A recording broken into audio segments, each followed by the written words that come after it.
So, welcome back, everyone. We are, of course, just kicking things off here in day one. We're really talking about opening up to new possibilities, new perspectives. This idea that you really can recreate yourself. You can recreate a new identity, a new personality, and a new personal reality. And so, of course, this is the starting point, right? You can't move to the next step until you've even opened up to this idea. And I'm super excited about my next speaker, next guest, dear brother, longtime brother, um, gym friend, mentor, coach at times, really, really amazing brother, Clark Flynn. And he's a registered massage therapist. And Clark's going to be talking about redefining your identity today. So welcome, Clark. Thank you so much for doing this. I'm so grateful to have you here, and as always, it's an honor for me to even just be in conversation with you. So Yeah, welcome. thanks, Lee. Yeah, and we've had lots of conversations and experiences inside and out of the gym. So if I just back up, I was a normal kid, like every other kid. Had as a Canadian kid, I sort of dreamed of being a hockey player. Playing pro hockey. I had my favorite team and favorite players, and that's kind of how I defined myself when I was a kid. And I don't think I'm any different than a lot of my buddies who had the same thing. There were parts that were maybe motivating me more than others, which was my household, the one I grew up in. I had a dad who was physically a big man. He had a job as a fighter pilot. And so a lot of the stuff we did in and around our lives always had to do with a physical nature. We were kids that went to Sunday school and attended church, and at times he would go. My mom would always go, and it's funny when I look back on it. Many of the times my mom went, she was marked up from an interaction with my dad, at various times. So I had this, as a little kid, there was always a fear inside me of doom and gloom. What was the situation going to be like when I went down to breakfast in the morning? And even at night when you'd go to bed, you'd be woken up by, lots of noise, yelling or things breaking or words, spoken in a harsh tone. And, but you certainly don't share those with other people. In fact, you really don't even, as my brother and I were talking, we never even shared it with amongst ourselves, not with my brother, who was my roommate. We were always in the same room for years. We were shared. We had bunk beds, and so you go on through your youth. You keep yourself defined as a hockey player. I wasn't a strong student. I don't know what are all the acronyms people throw around these days, and they're all respectful. But if you said someone had ADD, for sure I had that. I had some learning disabilities that were on top of that. So I never put my energy into school. I really did a lot to put my energy into after school activities. Didn't matter what the sport was. I was not a big kid, so I didn't pick the basketball, or I didn't pick team sport like soccer or anything like that. I picked individual sports a lot beyond just hockey. So I had great success as a wrestler. I was, a small kid, but I had my own weight class. I also liked other sports like water sports, not the swimming aspect, but water skiing, because it was just me. And if I start to look at myself, I carried that weight or that definition even through my high school years, when I was playing rugby, and that's how I saw myself in school when I walked the halls. I was Clark, the wrestler in the winter months, which is when our high school wrestling season was. And in the spring, I was Clark, the rugby player. And I managed to make it onto a club team. So I defined myself as Clark, the rugby player, through the summer months too. And you carry yourself that way, like it's really you, like you are, you're this height, this weight, but that serves your purpose in that sport or that activity.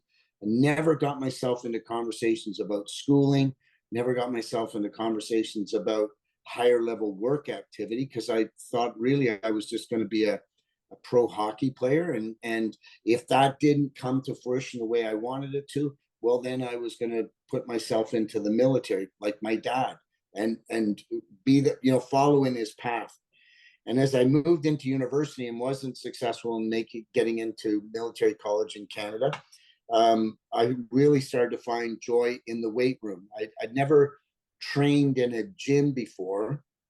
And it happened that some of my classmates were going to the gym one day at university, and I went, and I had no idea what I was doing, but I thought it was great because there was weights there for me.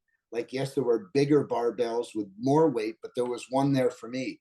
And I just fell in love with that activity. I really connected with the weight. And it was only a few months into that, going to the gym at lunch hours from our university program, that I met the National Olympic weightlifting coach, who was based out of Ottawa, Aldo Roy, and I joined that club. And so really very early on in my sporting career at a higher level, I had the national coach, beside me. And from there, everything sort of fell into place for my life as an athlete, as an elite athlete, because I had a training partner who was already an Olympian. I had a coach who was a former Olympian and the national coach. And I had all these people around me that were about excellence. And it worked for me. It worked for who I was. The eating, the lifestyle. And in fact, in my first year and a bit, after leaving home to go to university, I had grown 6 inches and put on 80 pounds. Those are real numbers. I know when we hear somebody say, "Oh, I lost 80 pounds," or I, did something. No, I actually did.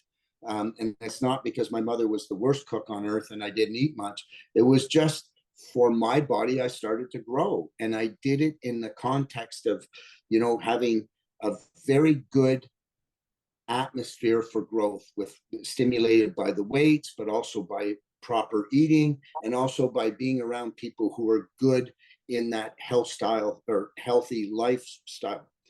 And but as I'm doing that, I also fell into a good group of guys that were bobsledders, and I made the national bobsled team. There was a void, and I managed to be who I was, filled in the gap. I had the right physical structure for the team at the time. And so I'm still defining myself as Clark the Olympic lifter or Clark the bobsledder. I'm not talking about Clark in any other way, not in my head, not anywhere.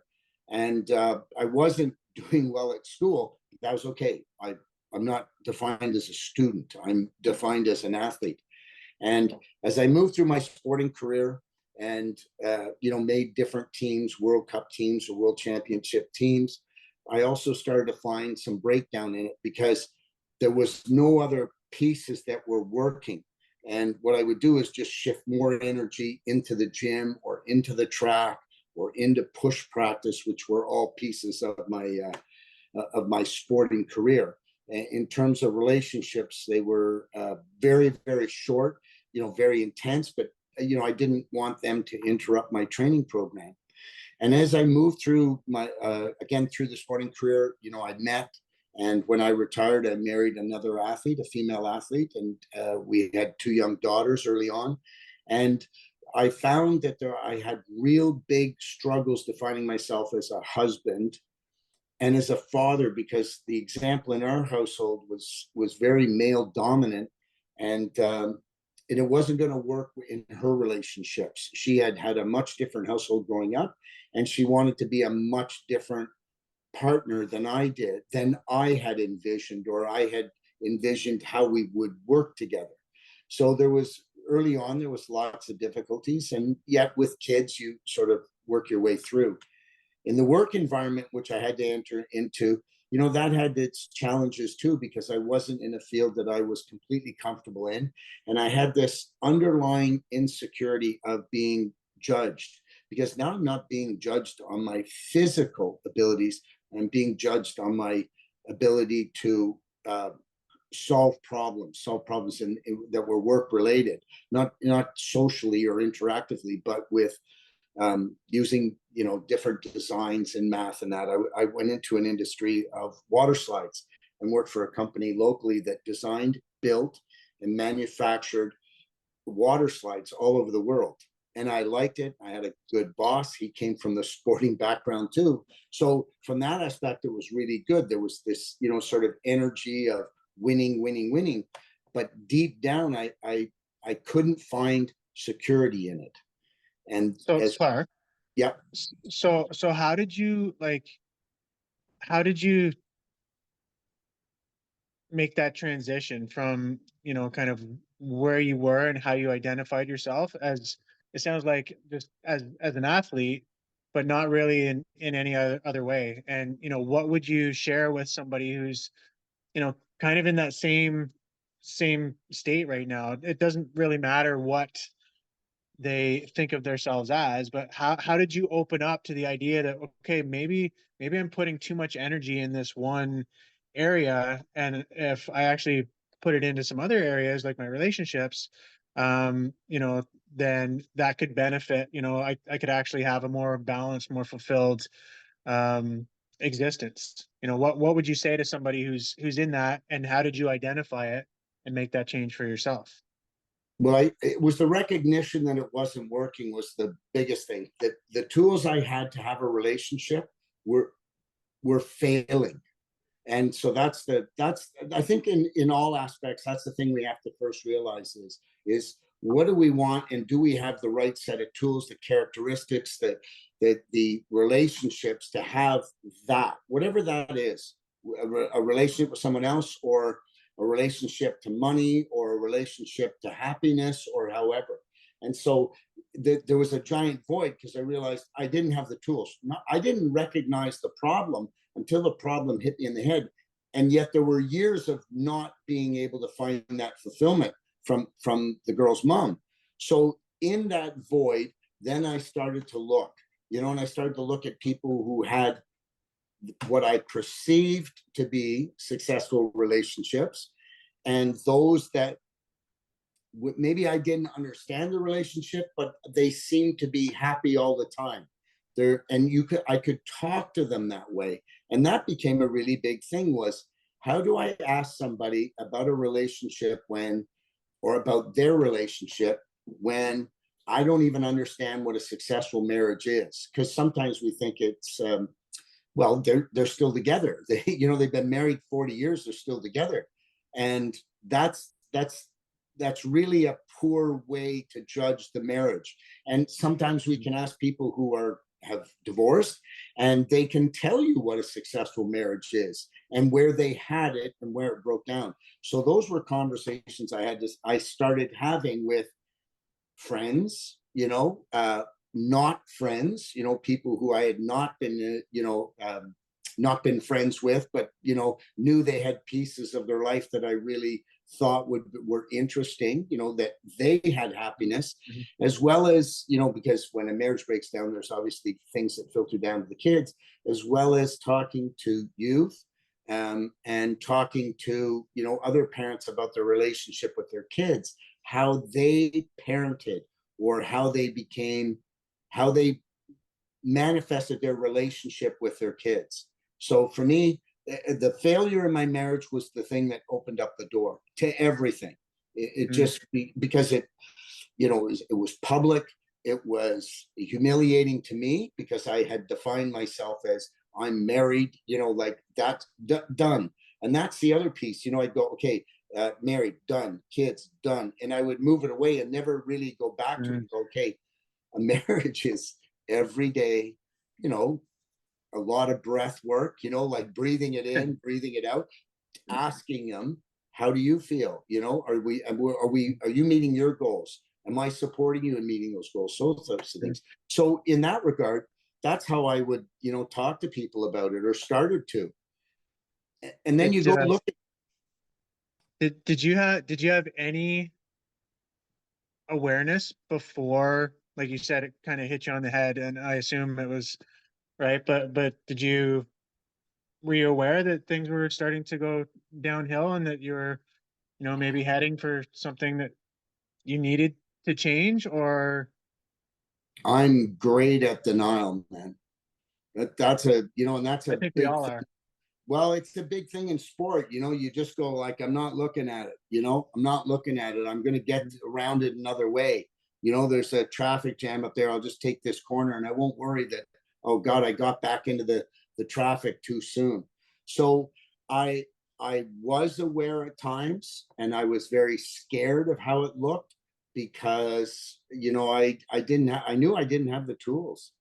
And I think deep down I knew I was not the person, as I was, that could get out of this without some real work. And to be honest, I didn't know what the work was, but I wasn't willing to do it, even if I knew what it was. I was not willing to back down and say, I'm sorry, I was wrong.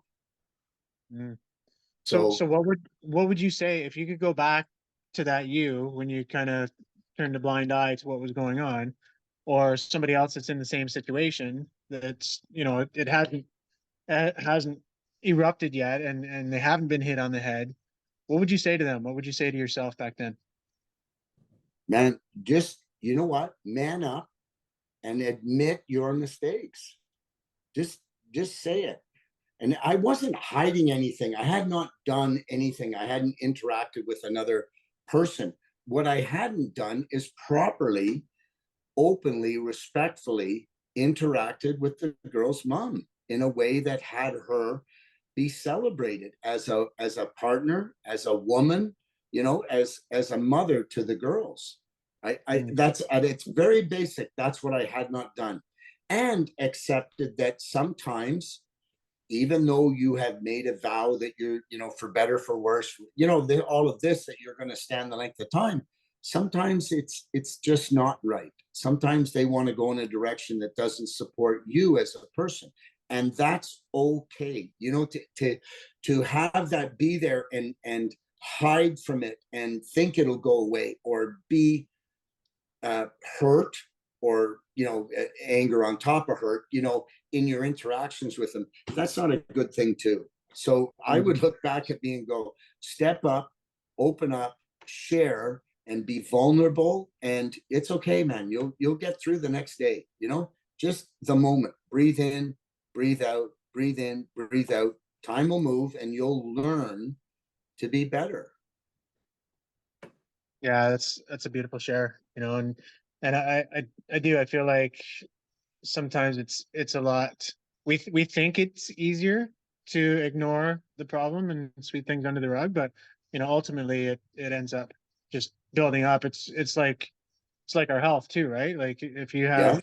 some sort of a minor health issue, or something's out of alignment, if you continue to ignore it, it's gonna exacerbate it. It's gonna get worse and worse.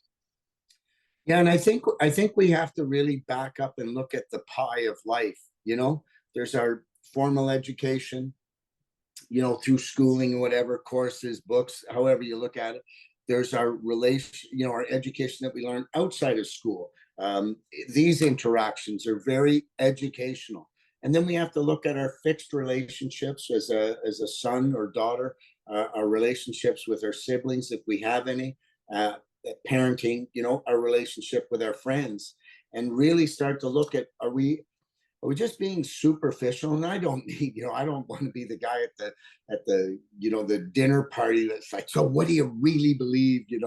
But I'd like to think that we could talk beyond just the weather and politics and that sort of stuff, and find a place or a way to connect with that person that says, if I'm hurting, and I mean hurting at the deepest level, Mm. I can reach them. And I'll just tell you, a number of months ago, my youngest daughter, had a dog. And I don't want to say it that way, like it's a dog. She had a soul in her life for almost 11 years. And she had to make the very difficult decision to put Lady to sleep, because it had come on extremely fast. But we recognized that Lady was very, very sick. And, we always joke in our household about Taylor, like, talk about the one that's going to, was always the challenge. I just, if the school was going to call, you knew they were calling about Taylor. You didn't even have to ask, who they were talking about. Anyways, Taylor made the decision on her own, after just listening a little bit, but mostly listening to herself. And it was interesting who came forward. So I would say to somebody, they'd say, how's your day going? I said, well, it's good, but tomorrow I have to go to my daughter's. We've scheduled to put Lady down. And they go, oh man, sorry, we had to put our dog down once. It was bad. And then they just move on. And Yeah. I don't mean to, that's how they look at it. But there were some people who I would say were not close friends that just really got how painful it was to me. It was a big surprise to me. It was a total surprise to me how it hit me then, still hits me. And I do celebrate the years that Lady was in Taylor's life and the impact it had on Taylor. But I also look at how Lady had impacted my life and the things that I did to disrupt everybody else's world but make Lady's better, like feeding her pizza because I was having pizza, or what have you. But those are the interesting relationships that I hadn't fostered very many of them. There's yourself and Dan and, 4 or 5 other people, but not beyond that. But it really did show up then. All these people that would came into my life, even people that weren't even clients of mine, and said, I heard you have a situation. And they didn't share their experience. They just, would give you a hug or just look at you. And that said to me that I have stepped aside of a lot of relationships, maybe in how I responded to others when they gave me a situation that was deeply painful to them. And I would just, oh, wow, man, that's too bad, and moved on. So it was a big checkpoint for me. Mm. Yeah, it's to me what comes up is, this idea of really being present, and how do we be present to others if we're not present for ourselves first, Yeah, yeah. you know? And And it happens a lot, even in one day, it happens a lot.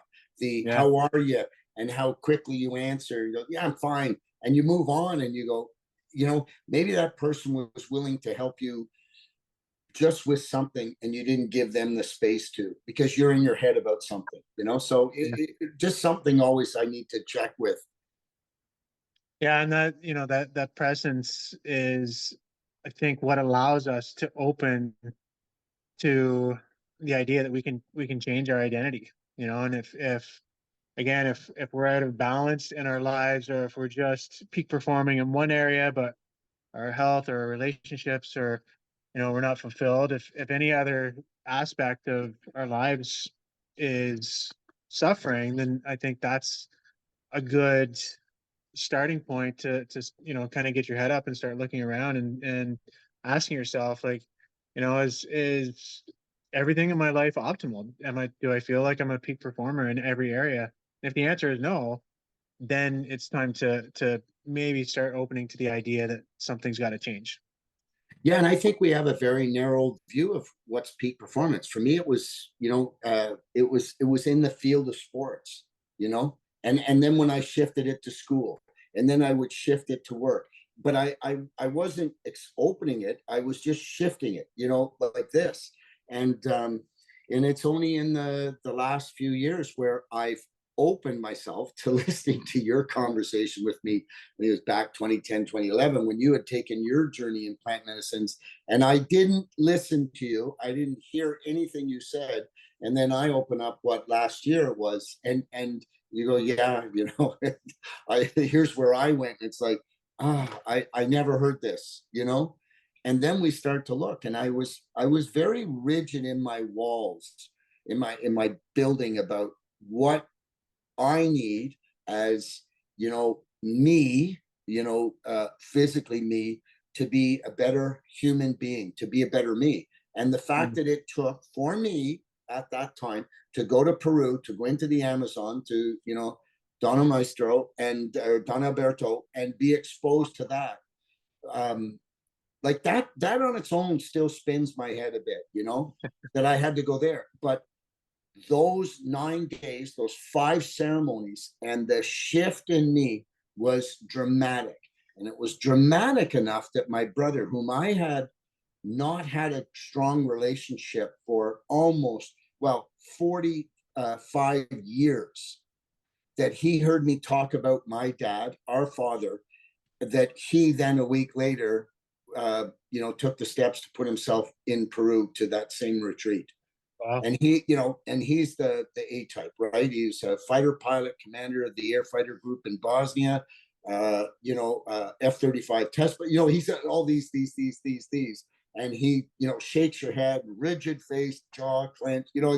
Like Bill's a fighter guy, and away he went because he realized that his whole life has been about battling and warfare, and his biggest battle was with how he had positioned my dad, and it had unfairly so, negatively impacted his whole life, relationship with his boys and his past wives and his current wife and his relationship with his family. And there was that shift. And now you start to look at like, oh, I could connect with him again, you Yeah. know? And I could connect. And the fact that you go and you meet 10 other people from around the world, you go, oh man, I know somebody, I never spoke with them before, you know? Mhm. So I don't think we all have to go, into the Amazon, but I think we need to open up and start to go, how is it that I listen and how is it that I see me? Because the me I am today is so different from the me I was before. And I Mhm. want people to know that. I want people to be able to go like, wow, man, I just saw Clark again. I haven't seen him in a few years. Has he ever changed? Like, never Yeah. mind the ponytail and the Lululemon clothing and all that. I mean, he's changed. He's not about measurable superficial pieces, you know? Mhm. He's Yeah. he's he's not about his ego anymore. He really asks questions when it's appropriate about how they are being. Absolutely. Yeah. That's beautiful. And I've seen the changes as well. It's you can't miss them. So um, I wanna ask just one last question. So Yeah. you talked about how you used to define peak performance. How would you define it now? So I don't know that I have a true measuring stick for how I define it, but I think I define it at the end of my day, that I got up in the morning, I put on my suit, my armor of ego and everything. And I hope at the end of the day, my armor is dented and cracked and rusted. And that's where humility has tried to break through. And I just kind of keep doing that. I want to know at the end of the day, that I've had a moment where I could feel myself well up with tears over a situation I can't impact in my presence, that I can't go to that village or those people that are starving or those people that have lost their home, but I can put the energy out in there that I support them. That as strong as I am, if I were there, I would carry them out. I would do that. And really I have to look at every day like that. And that's why I still go to the gym, because I think one day I'm going to be asked to do something that's superhuman, and I'm going to be able to do it because I prepared for it, Mhm. every day, Yeah. not just physically, but I did it for the right reason, and this could Yeah. be just like my daughter last week when she got married. And I said, okay, who do I have to be for you? And she's like, Dad, just hug me. When you think I'm being overwhelmed in this ceremony, just hug me. No problem. I can do that all day long, you know? Mhm. That's So I beautiful. think, my measuring stick now is when I go to bed, can I look at my day and go, I, I accomplished that, and I'm certainly ready to do it tomorrow, and Yeah. not have anything that's bothering me. Do you know, like the Yeah. to-do list that didn't get done? No, I'll do that. I'll do that first thing. I know Tony Robbins says that all the time, get your to-do list and the most difficult tasks you do first. No problem. I don't think it took Tony to ever tell me that. I know that. Get that Yeah. one out of the way. If you got 6 things on your plate you got to eat, and that's the worst one, it's beets, eat them first. Yeah. Get them off the plate. Absolutely. And they are Beautiful. beets. They are beets. I'll eat Brussels sprouts last. I love them. Beautifully said. Beautifully said. Brother, thank you. Thank you so much for tuning in, for sharing your gifts, for sharing your information, for everything you're doing in the world. How can people get in contact with you? Anything you're up to, or sharing, or courses, or work that you're doing. Yeah, how can people get in touch? Yeah, they could just shoot me an email. So Clark Flynn, ClarkeFlynn dot RMT, registered massage therapist, RMT at gmail.com. And they just have to put your name in the subject line. I'm good. Beautiful. If they've connected with you, we're already, you know, in some way in relationship, and we're in a way in a family, and we just want to move the ball forward. So it's our energy, our positive light that goes with us. Mm, absolutely. Yeah, we'll have all the links and everything to your site and your contact info, and yeah, if you're in the Ottawa area, folks, Ottawa, Ontario, Canada, then you're going to want to connect with Clark, beautiful brother, soul brother. And thanks again, Clark. Super grateful for having you on the summit and for all the information that you shared. Folks, stay tuned as we've got lots more today, and we've still got 2 more days. This is only day 1.